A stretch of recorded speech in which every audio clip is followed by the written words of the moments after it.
Class 10 exercise हो जाएगा 5.1 समांतर श्रेणी है। और समांतर श्रेणी में इसमें एपी का अगला पद 3 तक निकालने के लिए कह रहा है।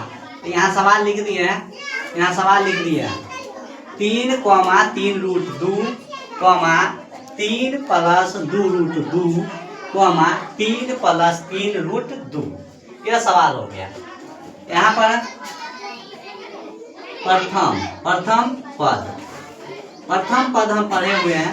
प्रथम पद जो होता है ए, प्रथम पद ए, यानी यह हो गया A1, A2, A3, A4। यानी प्रथम पद A1 का मान हम कितना लिखेंगे? 3 लिखेंगे। अब यहाँ पर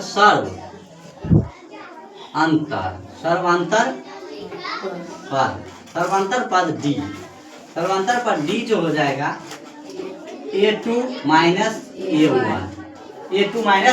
A1, यानी यह सर्वांतर पद है। डी बराबर A2 माइनस A1 हो जाएगा।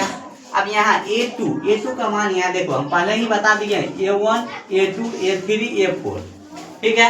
यानी A2 का मान है कितना? 3 प्लस रूट में 2।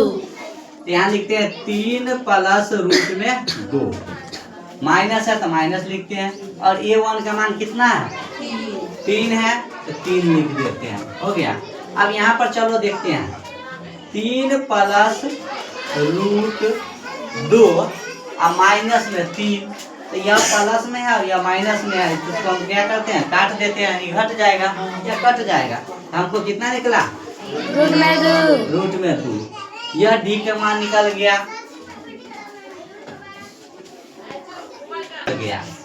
फिर अगर हम अगला पद अगर निकालना चाहते हैं, अगला पद फिर देख लेते हैं।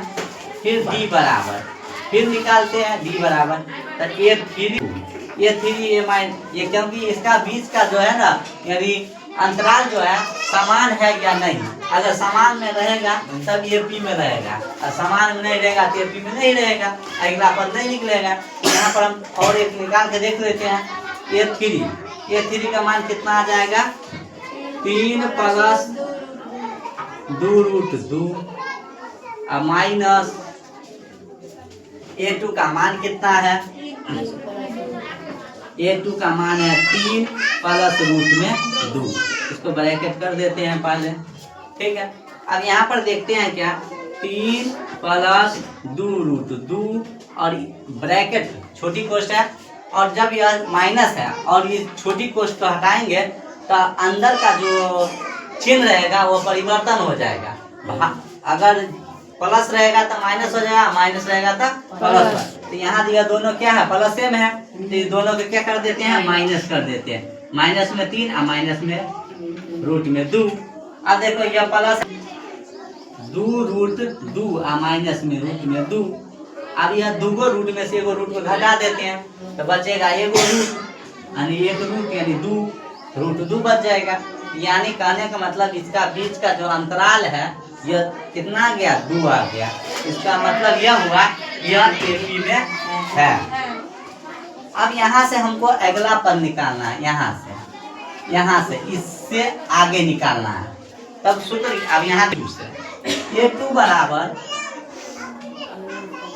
बराबर A1 प्लस D, यह सूत्र है, इस पर बैठाएंगे।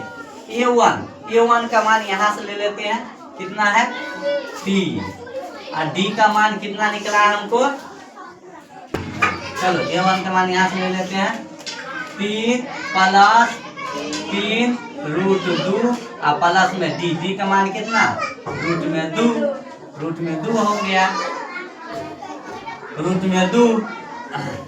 अब यहाँ पर देखते हैं यह 3 है, 3 लिखते हैं, प्लस है 3 रूट 2 और प्लस में एगो रूट, तो 3 गो में एगो जोड़ेंगे तो कितना आ जाएगा? 4 आएगा। तो इसको हम लिखेंगे 4 रूट कितना? 2, 4 रूट 2, एक निकल गया। फिर हम A3 निकालते हैं, A2 हो जाएगा, प्लस में क्या? D। अब A2 का मान यही लिखेंगे, यह निकाले हैं वही, क्योंकि यह 2 यही ना है, 3 प्लस रूट में 4 रूट 2 है। तो यहाँ लिखते हैं 3 प्लस 4 रूट कितना 2 और प्लस में d का मान कितना रूट में 2। अब इसको जोड़ते हैं 3 और प्लस में 4 है कितना 5 रूट 2 हो जाएगा। अगला फिर इसी प्रकार निकालेंगे। ये अगर 4 निकालते हैं तो ये 3 और प्लस में d हो जाएगा। ये 3 का मान कितना यही डालेंगे 3 प्लस में 5 रूट 2 और प्लस में रूट में 2 आ जाएगा कितना 3 प्लस 5 आएगा 6 रूट 2 6 रूट 2। तो यही सब इसका आंसर आ गया। यह आ गया, यह आ गया और यह आ गया। यह तीनों को हम यहाँ पर इसके बाद लिखेंगे। इसके बाद आ जाएगा क्या यहाँ पर लिख देंगे 3 प्लस 4 रूट 2 और फिर